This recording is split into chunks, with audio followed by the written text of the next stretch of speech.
Good morning, good afternoon, and good evening, everyone. So, I am so delighted that this is my last event of the year for this podcast. So, I'm feeling like, boy, I can't believe I got to 20 shows this year. I never thought I would even get there. But the best part of today's show is my guest, Jordan Wilson. He is an, a phenomenal person. If you haven't met him already, I highly encourage you to meet him. Jordan has his own podcast that he does every day called the Everyday AI Show. It's at 7:30 Central Time, if I'm not mistaken, right, Jordan? So, Jordan, welcome to the show. Yo, gosh, thank you for having me. I'm excited. Going double duty today. Yeah, You, yeah, doing it every day. If someone asks me, they're like, "Hey, Jordan, it sounds like you could talk even more." I'm like, "Yeah, let's do it." well, listen, the best part of all of this is that last year you found me actually, and you invited me to your show. And in fact, you were the very first podcast I ever did on the topic of AI when I would consider myself to be a newbie in AI. And the fact that you even thought about inviting me, I was so grateful for that. And quite frankly, you inspired me to not only start this podcast, quite frankly speaking, but you've also inspired me in terms of digging deeper into the whole space of AI and marketing. So I want to first start off by thanking you for how much of an impact you've had in my life in the last 18 months. So, Wow, that's unexpected. That's really cool to hear. And I'm hopeful. Even that by just you originally coming on my podcast, like now you're able to reach so many more people and to teach more people. So that's amazing. I'm glad we could play a very small part in that journey. And thanks for those kind words. oh, you're welcome, my friend. So let me start off with a very basic question. Like, you obviously started this podcast every day AI. At least it's now been almost 2 years, if I'm not mistaken. What inspired you to start the show? Oh man, where do I start? I'd say probably a healthy dose of fear and optimism kind of hit at the same time. So, I at the time was kind of running my other small business here in Chicago called Accelerant Agency. So, digital strategy company, and we started using a lot of the kind of GPT powered technology pretty early, right? So years before, some people know this, some people don't, but years before ChatGPT came out, OpenAI made the GPT-3 and GPT-2 technology available to other kind of software providers. So, we were using a lot of these tools pretty early on to help in our day-to-day work. And, as a former journalist, that's kind of like what my first career hat was. When I Mhm. saw the power and the capabilities of the GPT technology, I really wanted to start learning more, but I realized there wasn't a really good resource for that because at that point, everything around artificial intelligence I felt was really for people with like deep learning backgrounds, right? It's like you almost had to have a PhD in machine learning just to keep up and understand. So it Yeah. was really through that early experience of wanting to know more very early on. And it didn't seem like there was any good resources for non-technical people that were unbiased, right? Like, yeah, of course, all the big companies always put out good information, but ultimately it's like, oh, okay, well, hey, here's some helpful information, but use our product, right? Use our software. So Yeah. I thought that there needed to be kind of an unbiased kind of AI resource for everyday people. And that's ultimately what led me to start it. I don't know why I do it every day. That's a bit extreme. It feels extreme, but it's actually not because the speed of change that's happening, right? Things that we took for granted a week ago may have already evolved or adapted in the space of like 4 or 5 days, right? So I think the fact that you're giving people updates on all the latest and greatest that's happening literally within the last 24 hours in some cases. I've seen you also do deep dive, sessions as well with certain technologies. I think that's proving to be highly valuable to people, in my opinion. But you must be getting feedback from people as well, I would imagine, right? Oh yeah. Yeah, all the time. I hear from people, with positive feedback, negative feedback, oh, you're talking about this too much and it's scary, right? And it's like I try to balance it all, right? Like Mhm. I really just try to keep my head down, Yeah. kind of listen to feedback and suggestions and Mhm. criticism from people. But Yeah. I think, at least for me, consistency is key. And being able to, hopefully help people, hearing from people like you, Yogesh, right? Like saying, oh, you played a part in my AI journey. I've heard from so many of those people, and Yeah. it's kind of those voices, especially like super early on, and people that said, "Hey, I'm the head of AI now at my company," and I started listening to your show, and I knew nothing about AI, right? So like hearing those stories really helps, kind of keep that consistency up. How do you go about defining your swim lane in that sense? Because it's such a broad topic. It covers practically every industry. It covers practically every functional space. So, it can become overwhelming for anybody, right? At the end of the day. So, how are you making your choices in that sense? Yeah. So kind of, I don't know if I've ever like talked about this on the show, right? Like with 400 episodes, but Yeah. at least for me, like I love Sports Center. I've been watching Sports Center since I was a kid, right? Since, I don't know, probably the early 90s.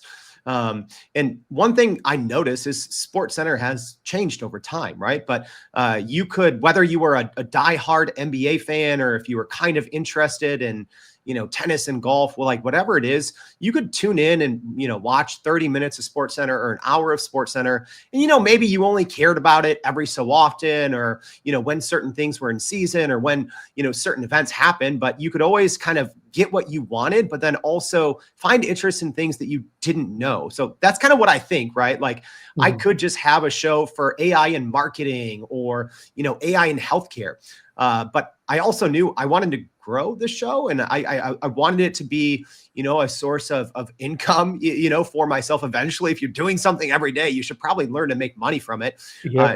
And kind of my thought early on was, well, hey, if I can do shows for everyone, because I think starting a business, the Mhm. worst thing that you can do is exactly what I did, is not have, right? Like people are like, people kind of advising me early on were like, okay, well, who's, what's your ICP? Like, who is this for? And I'm like, everyone. Right. And like, that's a terrible response, but also it's like, I knew, Yeah. when I first had this idea, more than 2 years ago, I knew that eventually every single person in the world would need to learn about AI, and they Yeah. would need to have, like a Sports Center, right? So that's kind of Mhm. like was one thing I always keep going back to is I don't need to be everything for everyone, but if I can be something for some people every day, like that's great.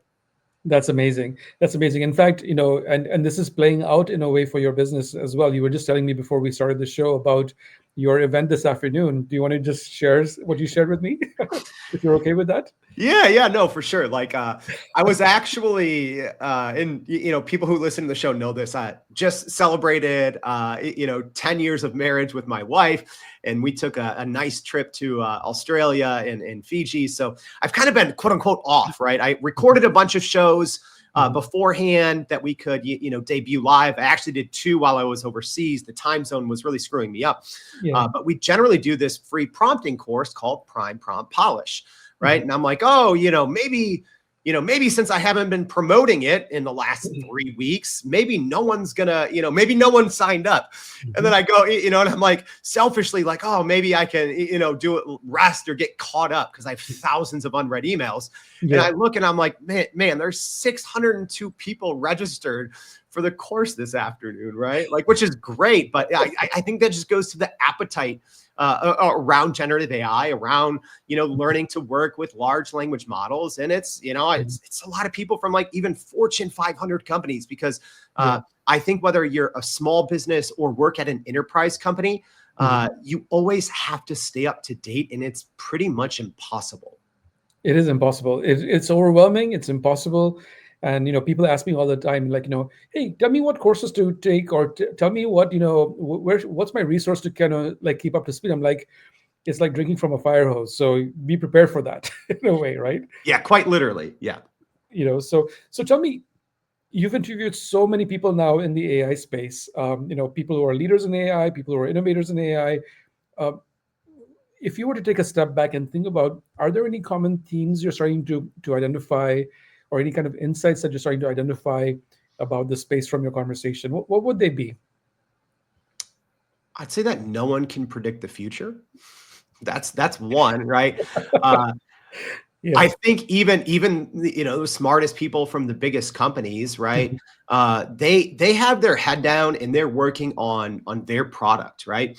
But then you like a very good example that's small and it's recent, right? OpenAI, you're right. Just had a show on this morning. OpenAI now there's this kind of official or unofficial reporting that their new agentic AI is coming out.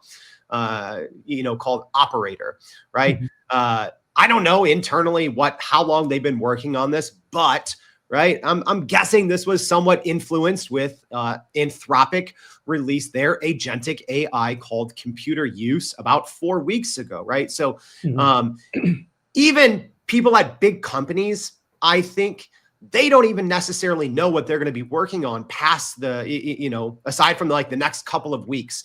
Because sometimes, if you have huge external stakeholders, if you have, big enterprise clients, right? Like, I think it's so hard to plan in the future, right? Like even with tech innovation in years past or, a decade or two ago, you'd always do these long, year-long pilot programs, right? Like, oh, are we Mhm. going to take on this new tech project? Okay, let's do a year-long pilot, right? You can't do that anymore. So it's weird. I've talked to literally CEOs of Fortune 500 companies.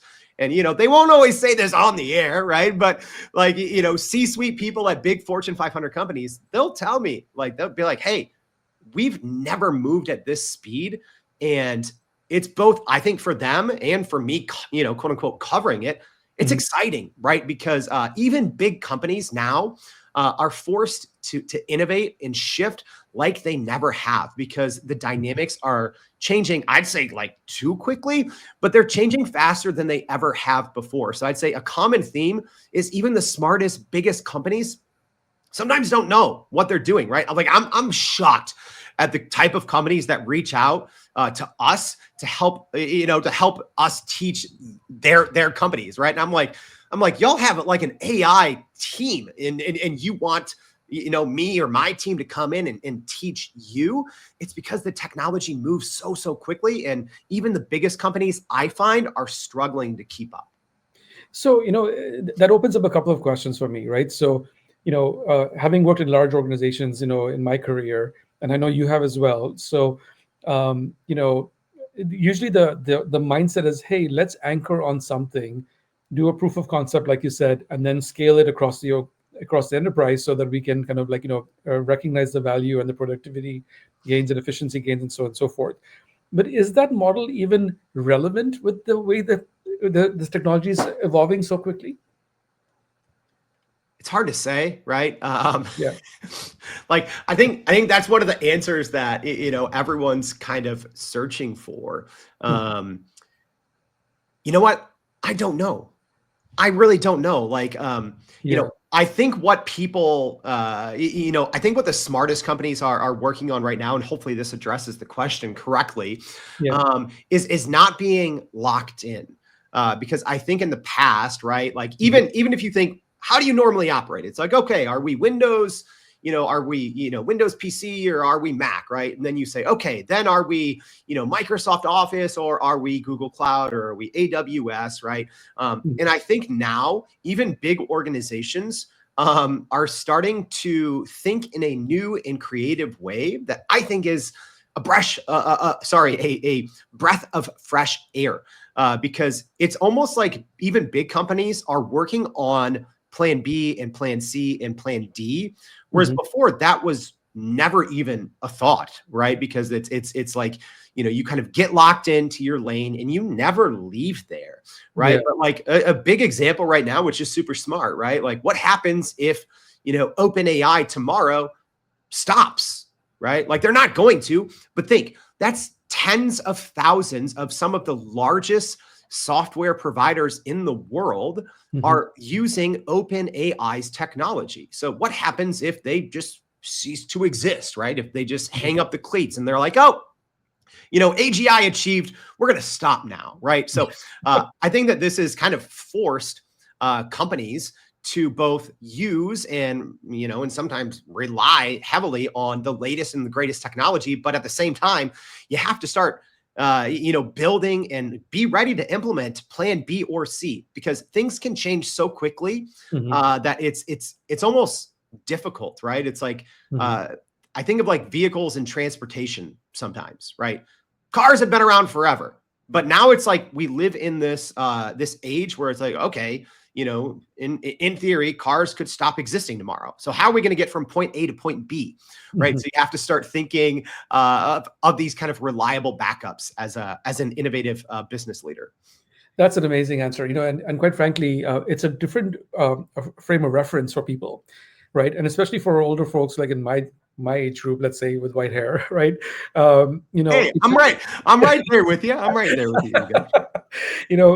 I do feel that it's a different way to think about how you manage your work and how you manage your organization, basically, right? So, as I think about this, how you think about building up skill sets, how you think about building up, your work stream and your workflow within the organization, all these things are being impacted. So, are you hearing stuff in that space? I know you talk a lot about education, for example. That's been an area you've focused on, at least for the last couple of weeks. I've heard you talk about that. So, just speak to me about that part of it, if you don't mind. Whew, that's a very open-ended question. I'm gonna Yogesh, is there any one specific? Let's start with education first. Let's start with that, and we can get to the work stream part of it second. Oh gosh, I'm gonna try to not go off on the rails. The intersection of AI in AI and education is convoluted, and we can look at it in a number of different ways. So even if we look at like higher education, right? Like as an example, and then I'll touch on, kind of companies, educating themselves or their team. So number one, I think the educational system right now in the US, especially higher education, is broken because of AI. And that's scary because that impacts everything, right? So like as an example, and I've talked to very smart people about this, the most in-demand skill set in the workforce right now is AI literacy. Yet so many colleges, high schools, etc., in the US are banning AI and they're pretending that it doesn't exist.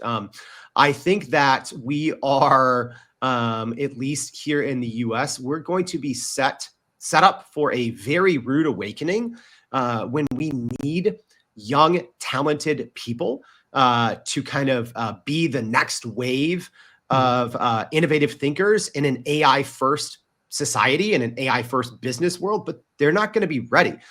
Strangely enough, and I see this at conferences, I see this with, people that listen to the show, our website demographics, everything.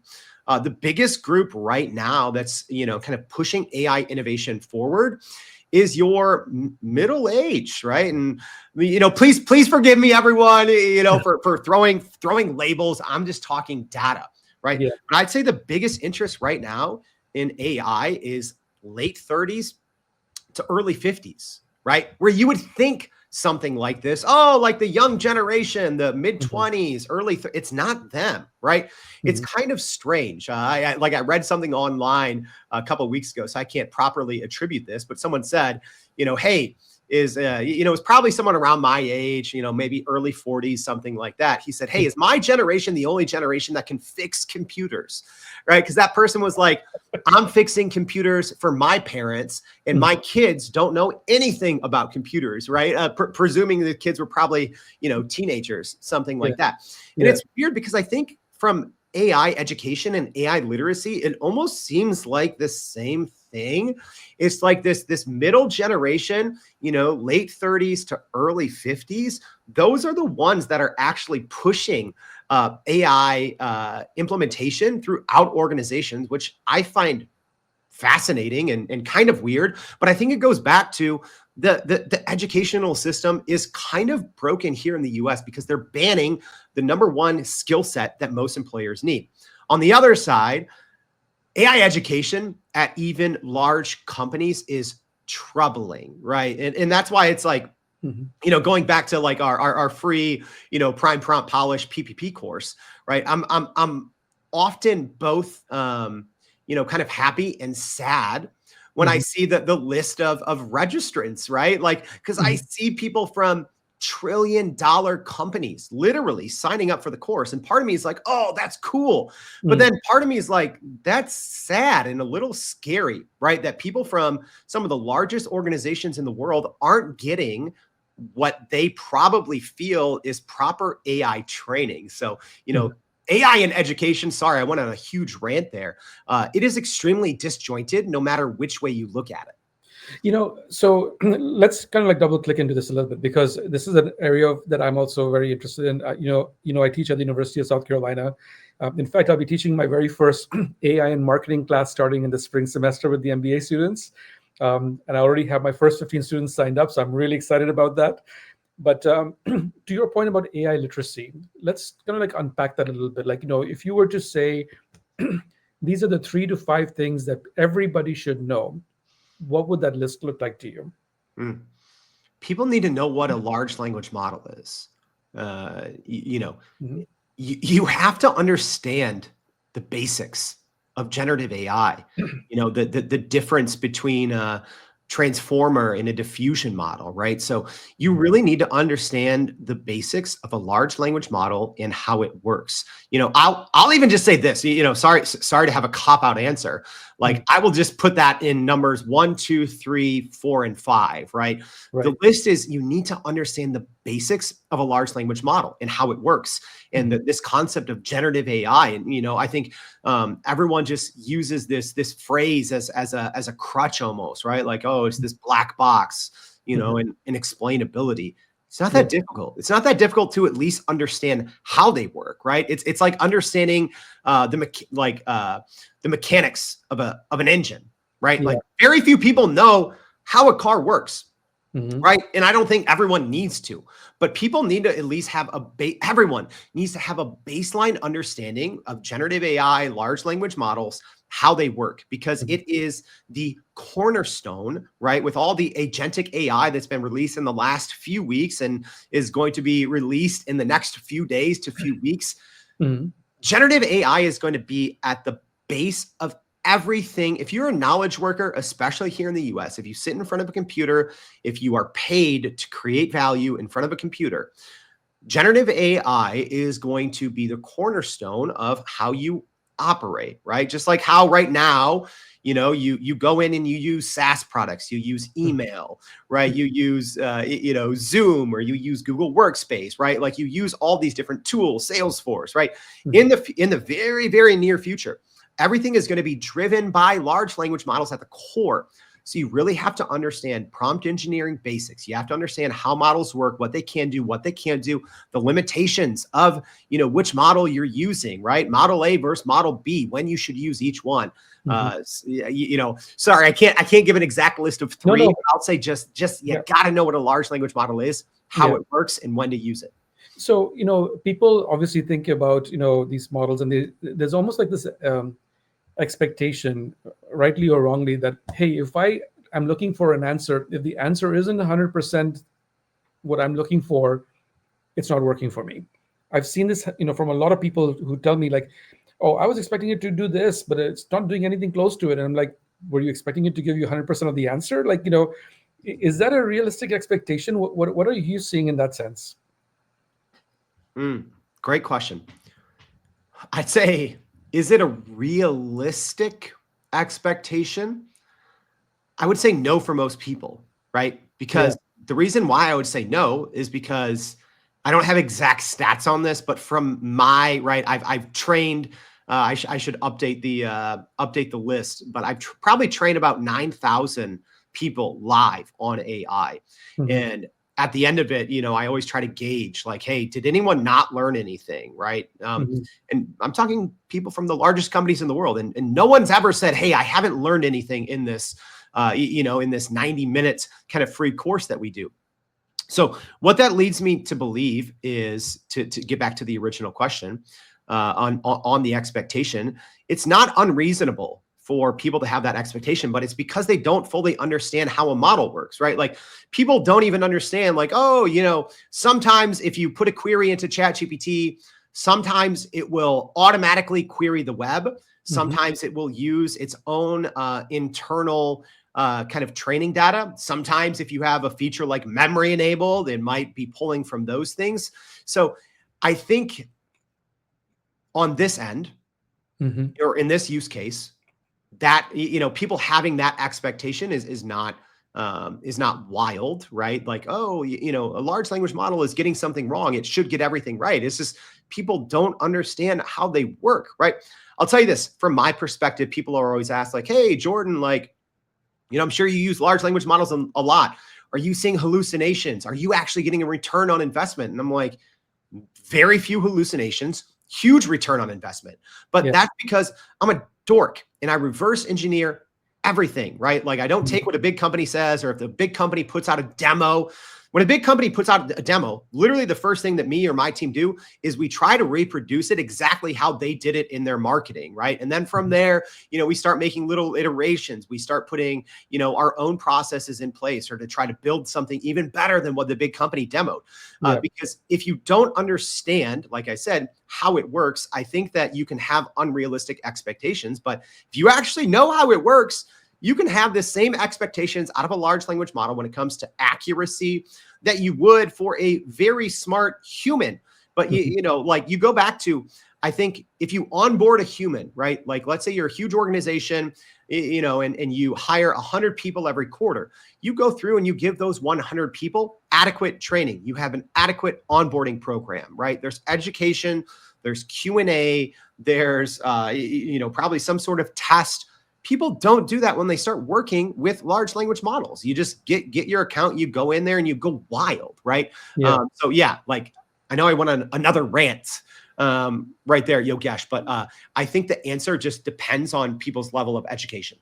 Yeah, and I think to that point, I think that do you feel that is the reason why AI adoption in a lot of these large companies, or any company for that matter, has not been as fast as we would have imagined it to be? Because I've seen some statistics that say that some degree of literacy, the leaders are saying it's a strategic imperative, but adoption is still very low. It's like in the single digits in some cases, across companies. So do you think it's because of the fact that the degree of literacy isn't as high, and there's a fear factor that's coming in alongside that oh my gosh, AI is going to take my job?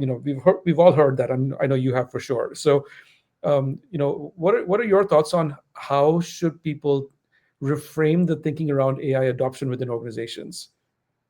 It's a great question. Let me maybe answer it with a quick analogy. Right now, this is a gold rush, right? And I think even enterprise companies, even Fortune 500 companies, right?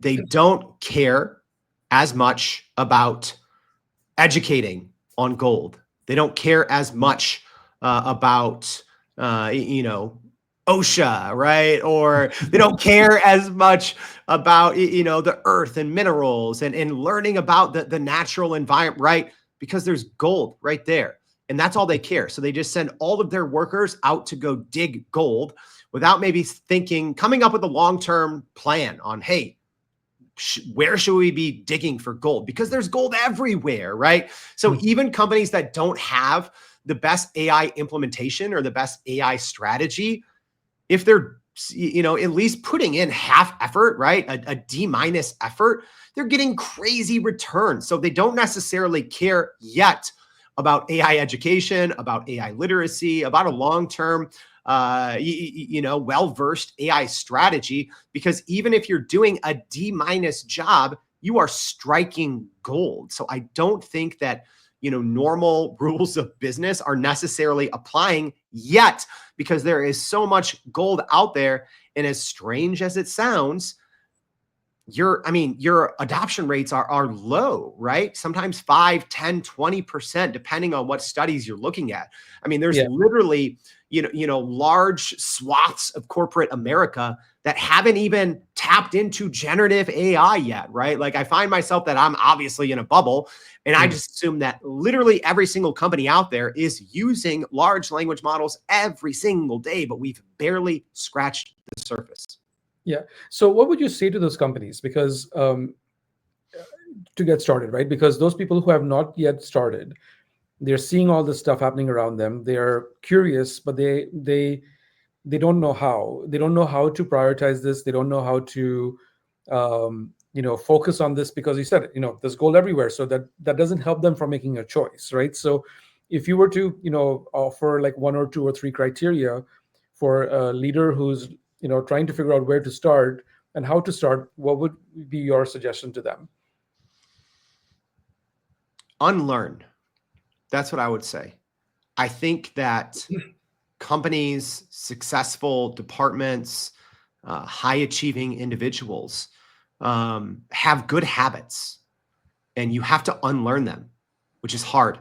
It's counterintuitive Mhm. to what we've been taught, what we've been reinforced in our business psyche. You have to unlearn good habits, right? A good example that I talk about sometimes is so much of my job, and one of my middle careers there, I worked at a nonprofit, but we just literally became an agency for Nike and Jordan brand. So much of what I would do is I would read a bunch of long documents. I would think analytically. I would grab out portion from hundreds of pages, and then I would work with my team, and we would take all this information, like, hey, let's build some charts on this, let's build some content around this, right? It was a good habit, right? It was something that I really built up over the years, a skill set that was super valuable, right? And I still to this day, I have to remind myself to not work like that anymore, right? It was a reason I was promoted. It was a reason why we got these large engagements with Nike and Jordan brand as an example, Mhm. because it was the way business worked, right? But you can't work like that anymore, right? You can't spend hours reading a document if only 3% of it pertains to you. You need to set up an AI workflow that Mhm. automates that, right? You still have to have a human in the loop. But I Mhm. would say the one thing people need to do is they need to unlearn. I think there's all this buzzword out there about like reskill and upskill and skill Mhm. shit, right? Like anything with skill. But you have to unlearn first, because so many of those skills that I just talked about I'm not saying that they're worthless, but they are worth less. And they will continue to be worth less as large language models become more capable. So you've touched on something that I think a lot about also, and for the purpose of our audience, let's take an example and break it down a bit. So you gave the example about reading large documents and having an AI tool help you, pick out those certain things, right? So as an example, I designed a custom GPT tool to do exactly that. You could take a transcript of a focus group, and rather than sitting through an hour or 90-minute focus group, just take the transcript, pick up the key insights, have a way to be clear about what the insight definition actually is, and then how do you break it down and then identify the insights, and then how do you prioritize the insights to say this is the most important thing to focus on from the group, right? I've done market research and focus groups my entire career, 25 plus years all around the world. This one step, I had to apply what I knew to what I'm trying to do now with my custom GPT tool. But in the process, I had to trust the GPT tool that it was doing it right as well. So um, I think that's where the fear factor comes in. It, but I'm curious to hear what your thoughts are on that example that I just gave you. So because I had to unlearn how to do certain things too. You're right, but I also had to trust a lot in the process as well. So how do you make that switch happen? Yeah. I mean, number one, you have to do what you just did there, right? You have to go through this tough process of maybe Yeah. relinquishing Mhm. a certain skill set that has maybe made you successful for multiple decades. And that's hard. And as humans, we are not wired to do that, right? So that's step number one. Number two, I'd say Mhm. you obviously you have to have healthy distrust before you can have trust, right? So like Yeah, an example, your GPT, and I'm sure you went through this process, Yogesh, right? But yeah, I'm speaking out there for maybe people that aren't as familiar, yeah. right? So anytime you set up a new AI integration, a new AI workflow, a new AI tool, etc., you never just start using it in production, whatever that production may be, Mhm. right? You have to stress test it, right? Yes. First of all, you need to do that step that I talked about a while ago. You need to know the basics of large language models because Mhm. again, even big companies, right? Big AI consulting, quote unquote AI consulting companies that are working with large organizations, if you don't know how large language models work, your workflows, doing stress tests, building trust, accountability, guardrails, all of these things mean nothing, right? Mhm. I was actually keynoting an event a couple weeks ago, Mhm. and I was speaking on this concept of large language models, and kind of teaching a lot of as CEOs of billion-dollar companies, huge companies, and it was all of their CEOs. And I could tell by the looks on their face, they were flabbergasted as I took a somewhat technical look at how large language models work. And, things like next token prediction and, talking about the difference between generative AI versus, or the concept of something being generative versus deterministic, right? And even there, I could see these large CEOs that a lot of them even had AI companies. They were blown away that and I think what it was is, they still were, I think they were blown away. And judging by some of the conversations that I had afterwards, is they've been able to find success even by not knowing some of the basics. So to get back to that, you have to have distrust in the process first, Mhm. because you have to break it, right? Like, oh, if tool X says they have something that does all of these things for you, you don't just go out and use it. First of all, Mhm. you see, okay, what's in our current workflow? Do they offer this same feature or functionality? You have to test it first, right? I always do what's kind of called like needle in the haystack test, right? Mhm. Hide something, right? Try to fool a large language model by putting something in a document and seeing if it catches it. Because if it doesn't, something small, if it doesn't, then right there, either that's not the right tool for you, or you need to improve your workflow or improve your process before you can just trust a piece of AI to do something important for your workflow. Amazing. That's amazing. I love that example because um, you know, as you are, your example of the about the needle in the haystack, I've tried that also. And you have to continuously experiment and see what it is you have to do to improve the quality of your model as well, because ultimately it's going to fail. But if you know where it fails, then you know what your limit is, right? And that's part and parcel of the process. And I think that's something that people miss, that they just expect it to work in every single scenario, and that is never going to be the case. you Yeah. know And I think what's important, even on that topic, is big tech, right? Let's just say big tech, right? But OpenAI, yeah, Microsoft, Google, we'll throw Anthropic in there, even though they're not technically big tech, but we'll say big AI tech, right? yeah. They're making under the hood updates all the time. It's not just when you go from, GPT-3 to 3.5 to 4 to 4 turbo to 4.0 to O1, right? Those aren't Mhm. the only time large language models have updates. They have updates under the hood all the time. And Mhm. it's only dorks like me that are reading the change log and then going to test things. But even going back to the concept of something so simple like, oh, creating your own custom GPT. Guess what? Mhm. When these models get updated under the hood, companies aren't re-stress testing or doing another round of QA when Mhm. they should be, right? People are just like, oh, I built something and it works often enough, and then they never touch it again.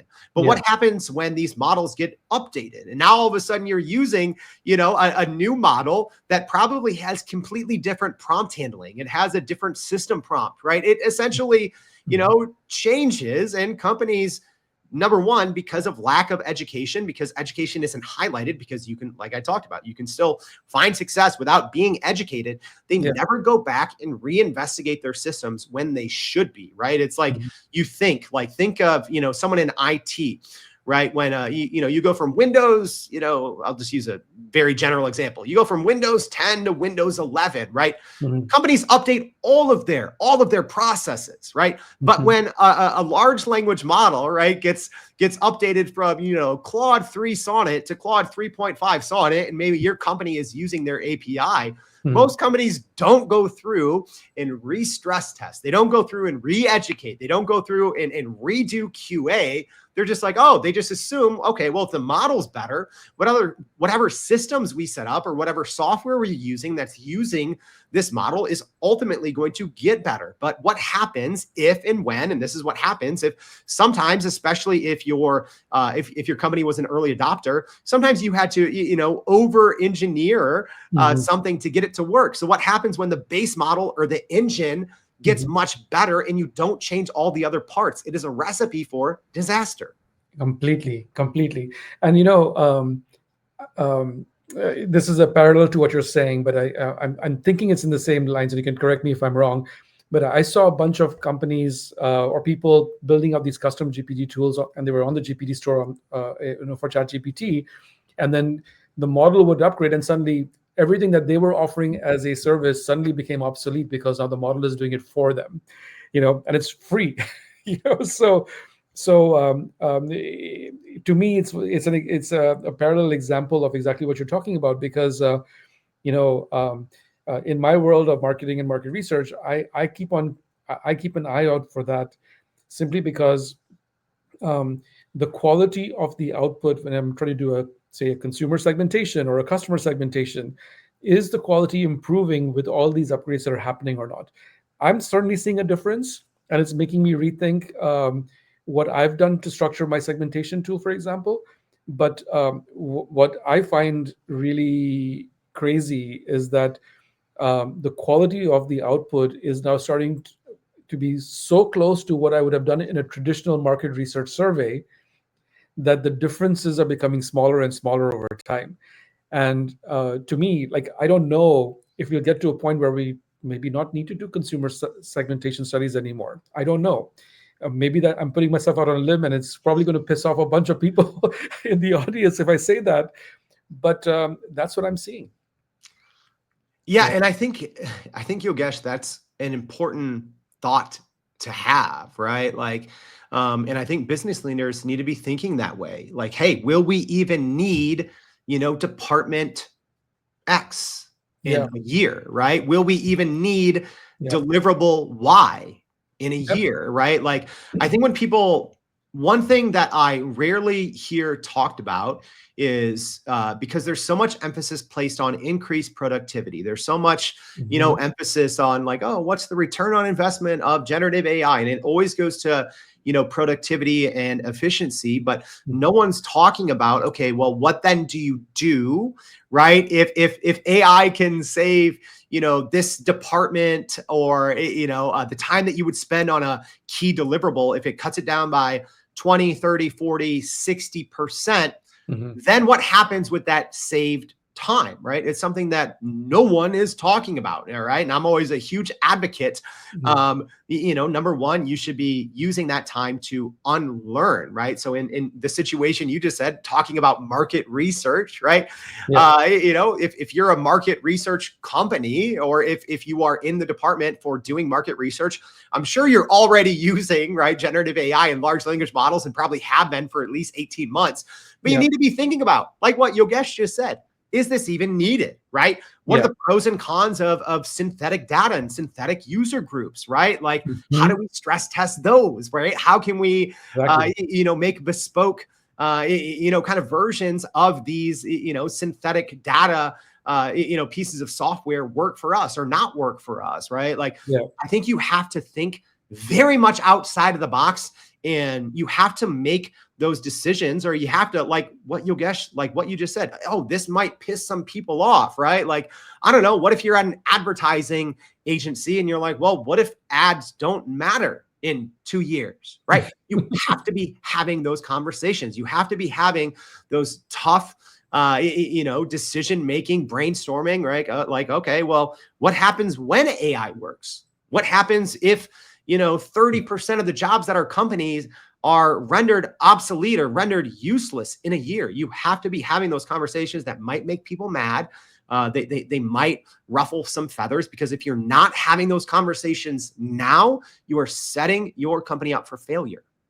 Not only that, I think, to your point about like efficiency and productivity, I have this conversation at, the conferences I go to, and the way I frame it is, what is the value add versus the efficiency? And to your point, with all the gains that you get in terms of, 40%, 60%, whatever the number is, how can you now go generate incremental value? Oops. Oh no. What happened?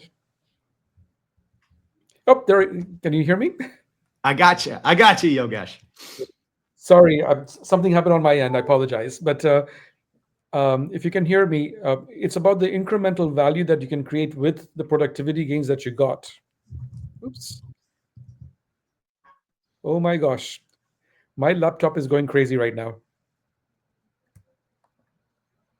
No Oh worries. no. Hey, as someone that does this every day, Yogesh, I know tech issues are never fun. Yes, sorry about that.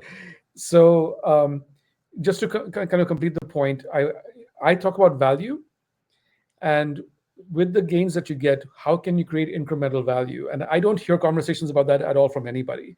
And people focus on the negative side about, oh my gosh, that leads to job losses. But there are new jobs that can be created as a consequence of this. And I don't know if you're hearing anything along those lines, or what are your thoughts on that? Let me ask it that way. Yeah. I'll try to tone this down a little bit so we can still be a little optimistic. I'll say this: Wall Street hates employees, right? And unfortunately, so much of what corporate America does is heavily influenced by what the largest companies in the world do. And what the largest companies in the world have done over the past year, unfortunately, is they've laid off a ton of humans, and they've invested a lot of money in AI. That's not saying that they're not going to, in the future, hire more humans, but I think, unfortunately, you're going to see a lot of now in 2025, a lot of bigger companies start to follow that lead, right? They're going to start to finally implement more AI, especially public companies. And what corporate America has found: if you properly implement generative AI and large language models, if you talk about it all the time on your earnings call, and if you lay off employees, generally your stock price goes up. So until that is kind of course corrected in terms of a big public company's market valuation, right?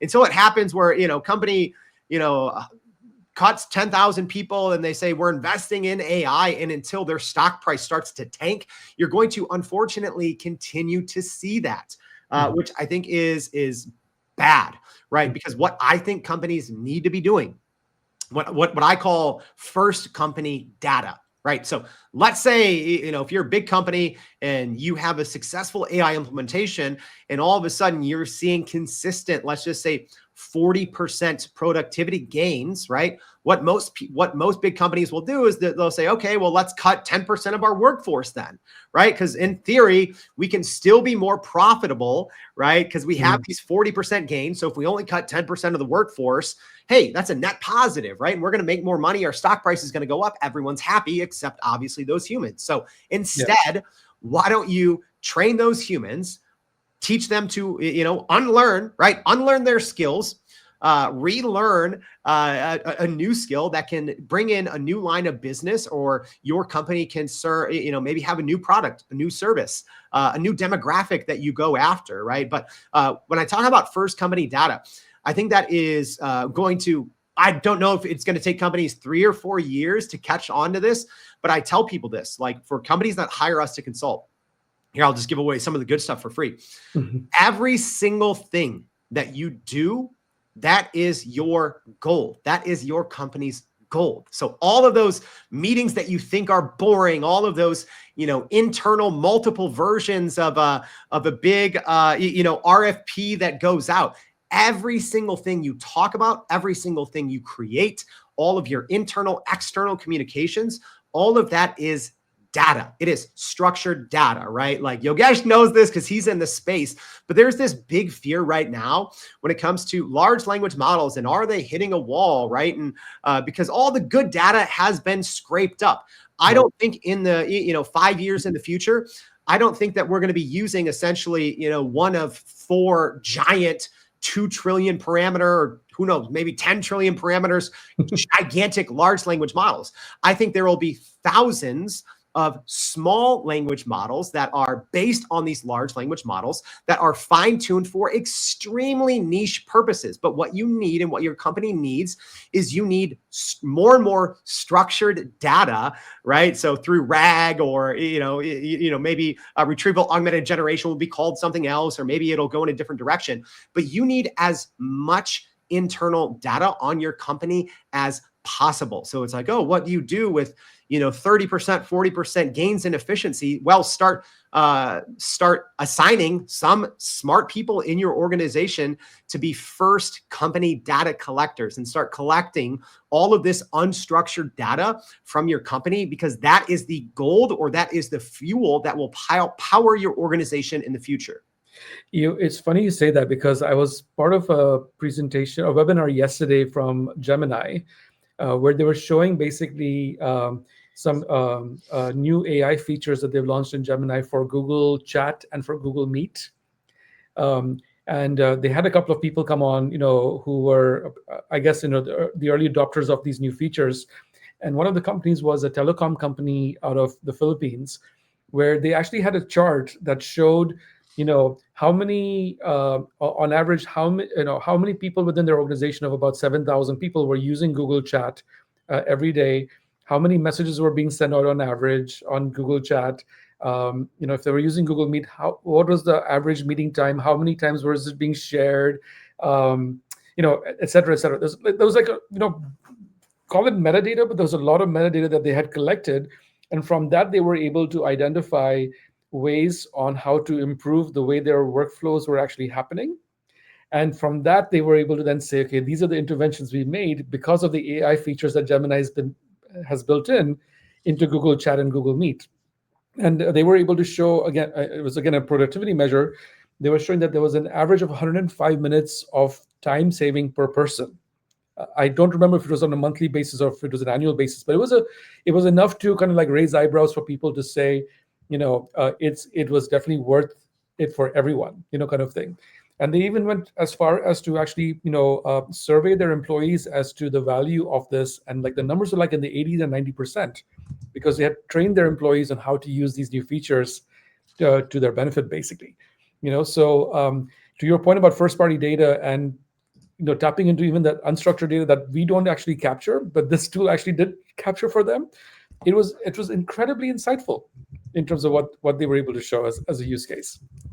Yeah, and I think you have to start somewhere, right? Like, yeah. Even it's like, okay, yeah, if we save 105 minutes a week, like that's not a 40% efficiency gain, but that's an hour, an hour and a half that you didn't have before, right? So what does that mean if if your company has hundreds or thousands of employees, right? You have to start with something that you can measure. You have to start with something meaningful, right? And then you have to have a plan, right? Okay, well, what happens now if everyone, has a free 105 minutes a week? Do you just give them that time off? Maybe. Yeah, maybe you do. Maybe we'll start to see a 4-day, work week, a 30 some hour work week, which I think a lot of people would like, right? But you have to have a plan for, number one, where do you start winning back that time? Number two, how are you measuring it? And number three, then what are you doing once you win back that time, right? Like,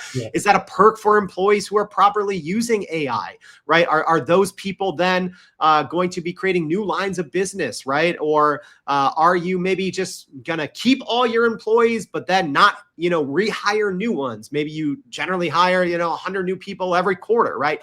So you have to have a plan, but you have to be able to measure something meaningful. I think that 105 minute example, the Gemini for Google Workspace, saving 105 minutes per week in that example, Yogesh, I think is a great teaching point for so many business leaders out there. I think so too. I completely agree with you. So look, we have a few minutes left. So I have a couple of questions left for you to answer, Jordan, if you don't mind. As you're looking at, the next 12 months, in this space, like you said, it's hard to know what's going to happen. So I'm not even going to ask you to predict, right? But if there were like three things that you could point towards and say, hey, based on everything we've seen that's happened this year, you would expect to see what in 2025? Yeah, it's a good question. Yeah, so I'm gonna probably be spending a lot of time on that very question because last year we did a pretty big episode for predictions for the year, right? So I'm probably Yeah. gonna be doing the same. But I'll say one, and this one's not a hot take at all, but agentic AI, right? Mhm. It's going to be, quote unquote, it's going to be everywhere, right? You Yeah. already have live agentic AI with Salesforce, their Agent Force.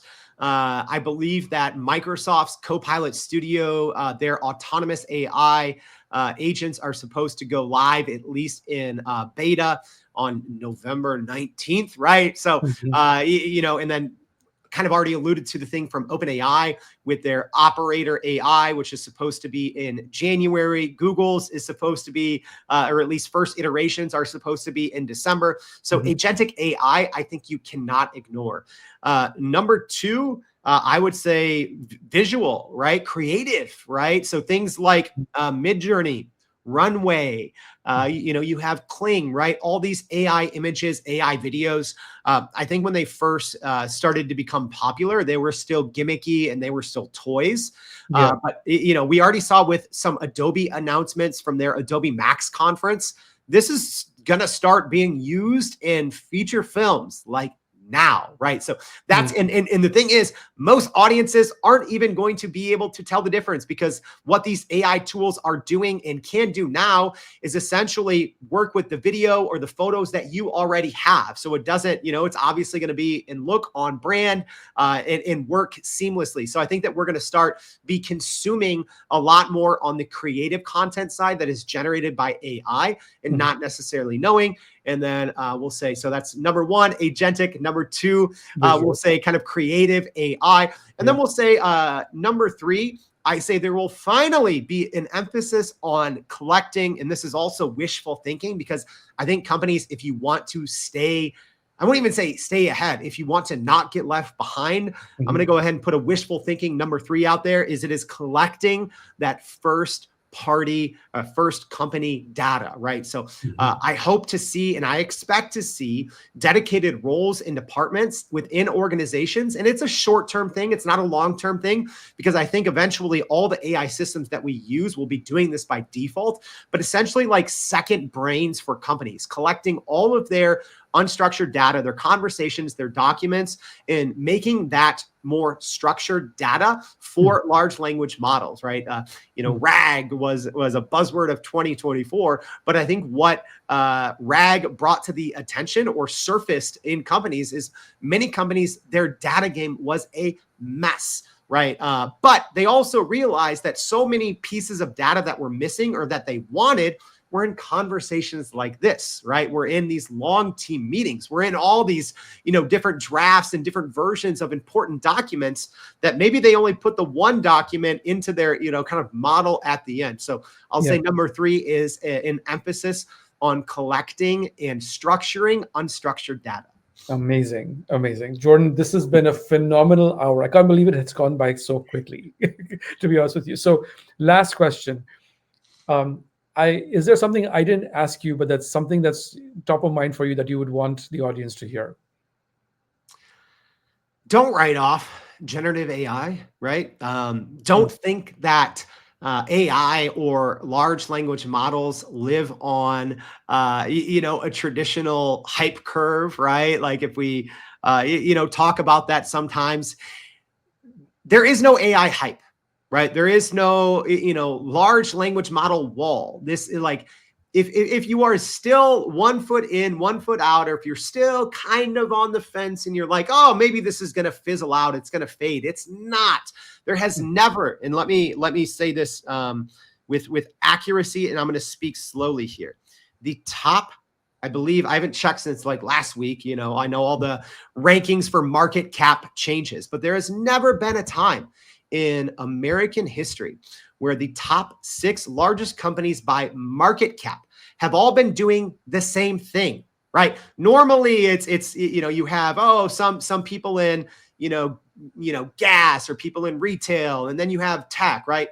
Literally the top 6 largest companies in the US by market cap are all doing the exact same thing. They are investing billions of dollars into large language models or products or services around generative AI. So stop pretending that this is some fade, it's some curve that's going to go down and things are going to go back. No, AI is only going to continue to be in more mainstay part of our day-to-day working lives.